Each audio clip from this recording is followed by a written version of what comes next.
শরীয়তপুরের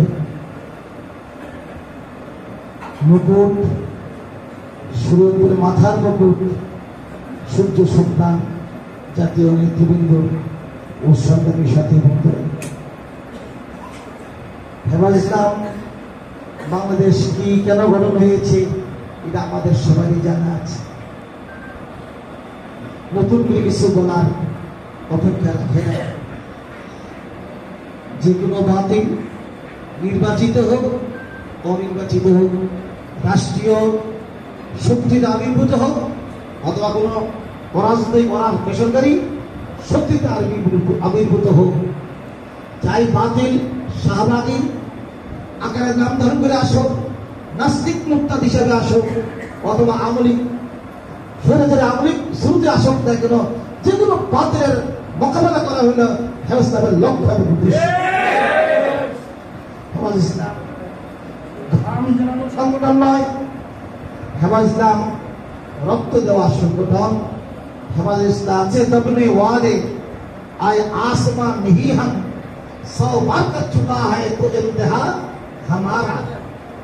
বিগত সরকারের কোন মন্ত্রী আমাদেরকে উপহাস করেছে, রাষ্ট্রীয় ছত্রছায়ায় বসে কি হেফাজতিরা শাপলা দপ্তর থেকে সুবহানাল্লাহ পড়তে পড়তে পালিয়ে গেছে।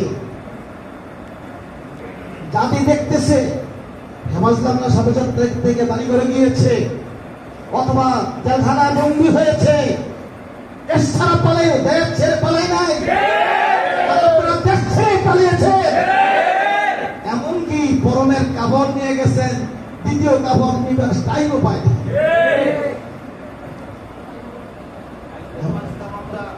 যারা ছিলাম ভাই জালাল সাহেব সহ একসাথেই আমরা কারাবদ্ধ ছিলাম কাশিমপুর কারাগারে।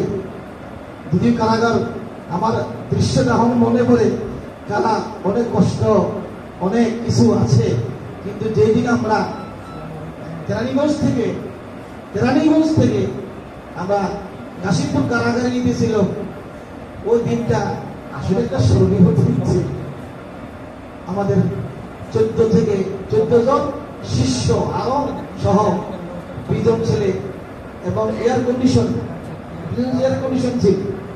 এবং আগে পরে মন্ত্রী কেমনি যায়, প্রধানমন্ত্রী যেভাবে যায় 5টা আগে পরে, আগে 5টা পরে 5টা পুলিশ গাড়ি প্রটোকল দিয়ে মনে হয় যে মন্ত্রী যাচ্ছে, প্রধানমন্ত্রী যাচ্ছেন। আমরা আশা করি ওখানে যারা ছিলেন বলছেন যে তারা প্রধানমন্ত্রী মন্ত্রী হওয়ার আসন হতে পারেন, তবে আল্লাহ কবুল করে ফেলছে। যাই হোক, ইসলাম কোন বাতিল হিসেবে মাথা নত করবে না। ইসলাম রক্ষার্থে যে কোনো বাতিলের মোকাবেলা করতে প্রস্তুত ছিল, এখনো প্রস্তুত আছে এবং আমাদের ভবিষ্যৎ প্রজন্ম প্রস্তুত থাকবে ইনশাআল্লাহ। ইসলাম ঐক্যের প্রতি, ঐক্য চায়। ঐক্য কার? ঐক্য কি হকের পুরো ঐক্য না হকের পুরো ঐক্য? হকের উপর ঐক্য হবে। হককে যারা চায় তাদের কিন্তু ঐক্য করবে, চাই সে আলেম হোক অথবা পাবলিক। এই জন্য হেফাজ ইসলাম প্রত্যেক শ্রেণীর লোকের হেফাজ ইসলামের আশা কি থাকবে? রাস্তা খোলা থাকবে।